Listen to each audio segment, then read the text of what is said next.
Hello everyone. Welcome back to STS, Science, Technology, Economy, Strategy 등을 고민하는 곳입니다. 시장을 지배하는 자가 세상을 지배한다고 생각합니다. 그래서 아무도 아무를 지배하지 못하도록 그렇게 완전 경쟁 시장이 최대 다수의 최대 행복을 실현할 수 있는 이상적인 시장 구조라고 말하는 것 같습니다. 세상이 근데 단순하지 않죠. 규모의 경제나 기술 혁신의 대가로 특허 제도를 이제 도입을 하니까 그러면 이제 정당한 독점도 있다는 거 아닙니까?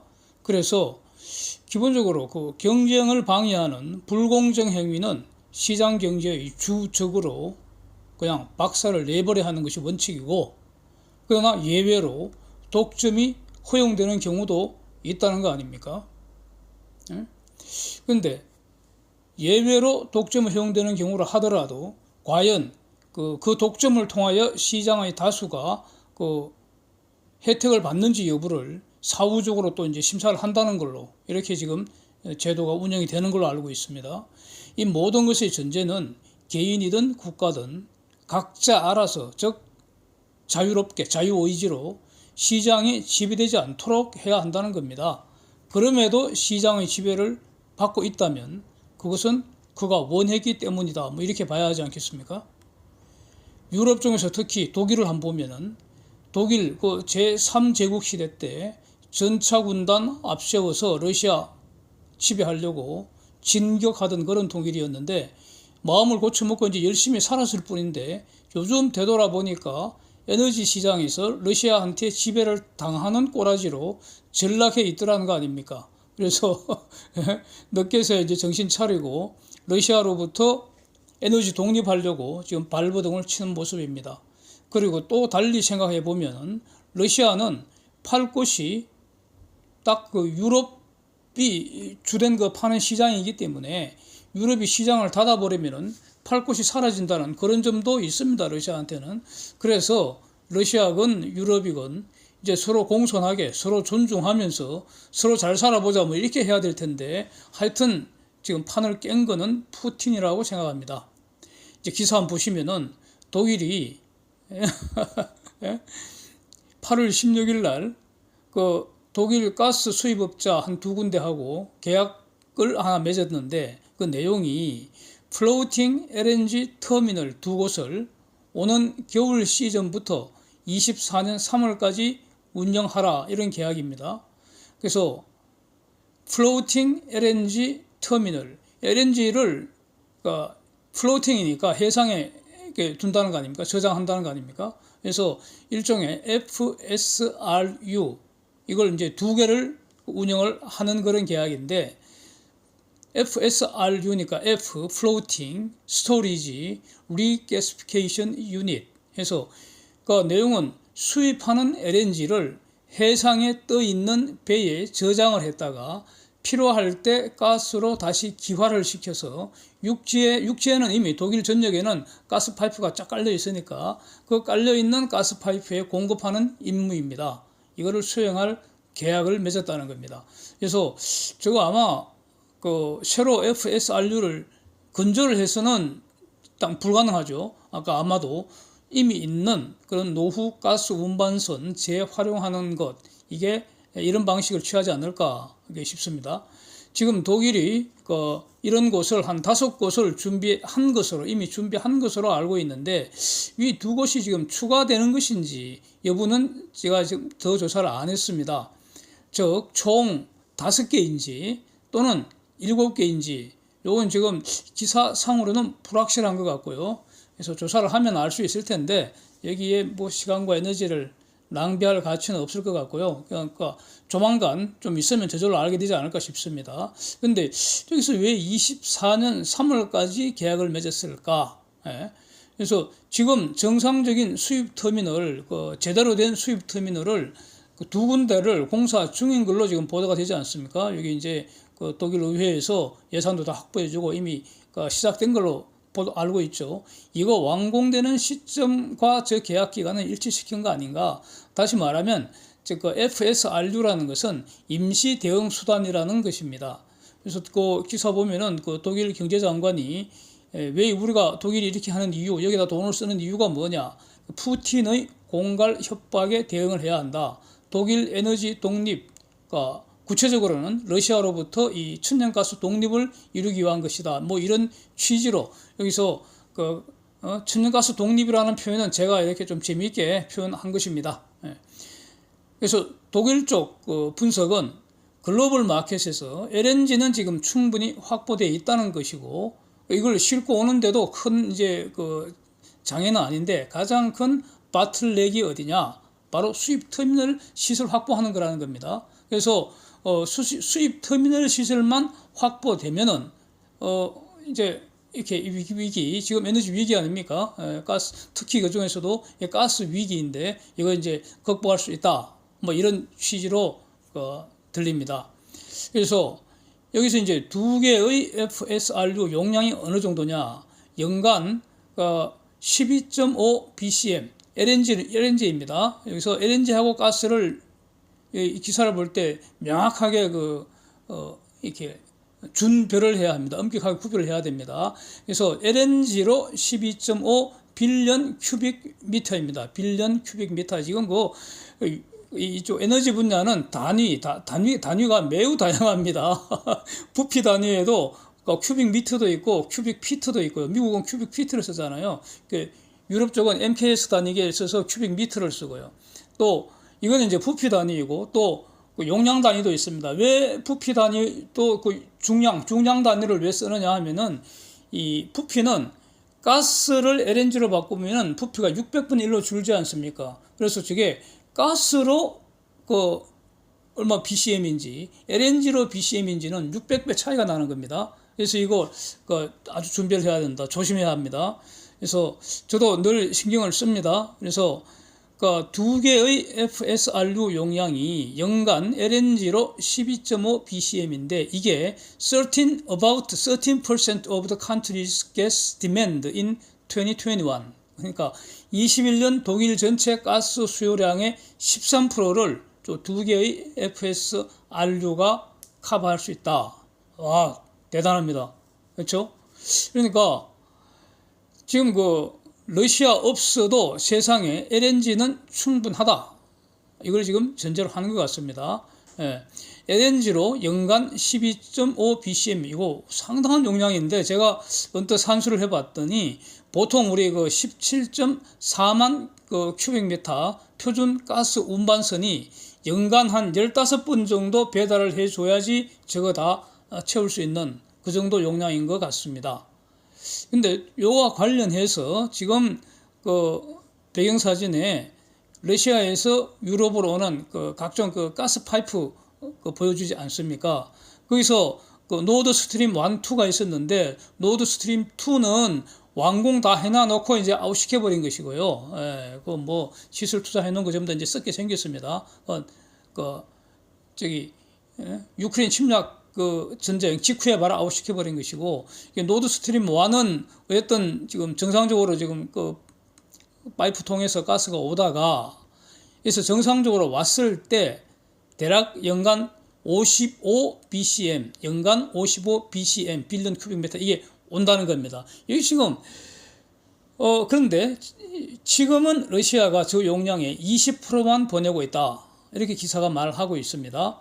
그래서 공급이 줄어든 이유가 뭐냐? 러시아가 말하기로는 delayed over faulty equipment, 즉 설비 보수해달라고 서방에다가 맡겼는데 아마 러시아 쪽은 스스로 설비를 보수할 능력이 없는 것으로 보입니다. 지금 서로 전쟁 중인데 상대방에다가 이게 맡겼다는 거 아닙니까? 근데 그걸 제대로 안 해줘서 우리는 보내고 싶은데 요것밖에 못 보낸다. 이렇게 말하고 있다는 것이고, 독일이 말하는 것은 푸틴 저거 거짓말쟁이다. 거짓말한다는 거 아닙니까? 유크레인 침략을 제재하는 서방을 가스를 무기로 해서 보복하는 거다. 이렇게 이제 말하고 있고, 주로 좀 말전쟁하는 거죠. 독일 말이 맞는 것 같습니다. 그래서 이번 기회에 러시아로부터 에너지 독립 확실히 하겠다. 다시 말하면 푸틴의 버리장머리 확실히 고쳐놓겠다. 뭐 이런 걸로 이제 들리는데, 그래서 만약에 지금 기사 내용이 맞다면 맞겠죠. 맞을 거로 봅니다. 그래서 지금도 그 노드 스트림 1 통해서 러시아 가스 80% 지금 안 온다는 거 아닙니까? 그렇죠? 그러니까 이 정도라면은 러시아 가스 무기화한 그 타격력이 생각보다는 약하다, 효과 없다, 뭐 이런 거 아니겠습니까? 그 다음에 현재 저 기사 내용에 의하면 노드 스트림 1을 통해서 11 BCM이 온다는 거 아닙니까? 근데 이게 LNG가 아니잖아요. 그렇죠? LNG가 아닙니다. 아마 아까 완전 기체 상태는 아닐 테고요. 아마 살짝 압축된 가스 상태로 오는 것 같은데 하여튼 LNG보다는 최대 600분의 1이 적은 양입니다. 그야말로 찔끔 온다고 할 수 있겠습니다. 네? 네? 기체 상태인 가스를 액체 상태인 LNG로 만들면 부피가 600분의 1로 줄어든다는 거, 이거 잊어버리시면 안 되겠습니다. 하여튼 그래서 이 경우는 그러니까 중량 단위인 톤으로 해야지 서로 비교가 용이한데, 하여튼 여러 가지로 이 기사 내용은 좀 읽기가 불편한 것 같습니다. 그 다음에 또 요거 관련되는 아주 재미있는 사실이 있는데, 미국에서 유럽으로 요즘 LNG 많이 지금 배달해주고 있잖아요. 그러니까 미국의 LNG 이 산업 섹터는 완전 초호황일 것 같습니다. 지금 와, 돈 세력이 바쁠 것 같습니다. 그래서 최근 그 미국에서 일주일에 LNG 수출하는 양이 대략 한 71빌리언 큐빅 피트입니다. 여기는 미국이니까. 그래서 적어도 66빌리언 큐빅 피트. 이게 표준 사이즈 그 LNG 척수로는 대략 매주 18척, 뭐 19척, 적으면 한 17척, 16척 될 때도 있는데 보통 18척, 19척 이 정도 지금 매주 배달 나가고 있습니다. 와, 매주. 근데 이게 지금 지난 6월 8일 날 텍사스의 그 프리포트 LNG 수출 터미널 그 화재 폭발 사고 때문에 지금 셧다운 된 거 아닙니까? 그래서 미국의 수출 능력이 줄어들었는데 어느 정도 줄어들었느냐? 대략 20% 줄어들었다는 겁니다. 프리포트 그 수출 터미널 하나가 미국 수출 그 비중의 대략 20%를 차지한다는 뜻이죠. 그래서 프리포트만 하루 수출량이 매일 그 수출할 수 있는 양이 2빌리언 큐빅 피타 퍼 데이, 빌리언 10억 단위입니다. 빌리언이. 그래서 2 BCF 퍼 데이 이 정도. 그래서 대략 그 6월 8일부터 이제 셧다운 됐으니까 지금 10월에 들어온다니까 한 120일 수출을 못해서 공급이 줄어든 그 LNG량이 240 BCF나 된다는 건데, 와, 엄청난 물량입니다. 이게 그 셧다운 안 됐더라면 그대로 유럽으로 갔을 테고, 그럼 이제 가득 채웠을 텐데, 뭐 이런 뜻입니다. 근데 이제 10월경에는 이제 이게 수출할 수 있게 된다니까, 그 이후에 이제 부지런히 이제 실어 나르겠죠 또. 그러면 이제 전체적으로 저는 LNG 공급량이 부족하지는 않을 것 같습니다. 저는 그렇게 기본적으로 그렇게 봅니다. 공급 능력은 충분하다고 봅니다. 그다음 호주에 있는 우리 삼성중공업이 만든 FLNG 프렐루드, 그것도 뭐 풀 가동하면은 저기서도 엄청나게 만들어낼 수 있을 텐데, 지금 노조 파업 여파로 저기도 지금 생산이 중단이 돼 있습니다. 그 중단이 뭐 9월까지도 간다고 하는데 쉘이 끝까지 이제 붙네요. 맞짱 뜨네요. 또 이제 또 달리 또 모잠비크 우리 또 다른 코랄술 FLNG 여기서는 조만간 이제 배로 선정할 수 있을 거다, 이런 말이 들리고 있습니다. 그래서 전체적으로 러시아 아웃 되더라도 글로벌 시장에서 공급 능력은 충분한데 일시적으로 장애가 있는 것으로 이렇게 보는 게 맞을 것 같습니다.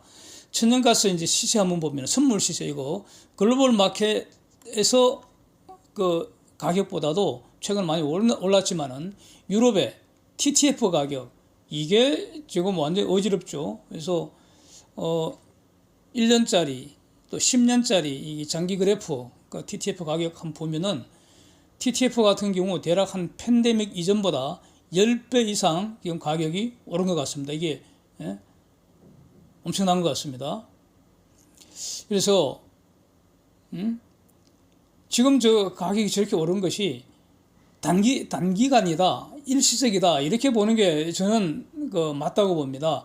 러시아 공급이 사라지더라도 러시아 이외 지역의 공급 능력은 충분하지만 생산지에서는 그러니까 수출 터미널이라는 어떤 그 설비를 통해서 인프라를 통해서 LNG로 만들어야 되고 그걸 이제 배에 실어서 배달을 해줘야 하고 또 수요지 즉 유럽 아닙니까? 거기에서는 수입 터미널이라는 그 인프라를 가지고 그걸 통해서 일단 저장해 뒀다가 그러니까 사용 직전에 다시 기체로 만들어서 이런 어떤 그 인프라를 준비를 하는데 시간이 걸린다는 거죠.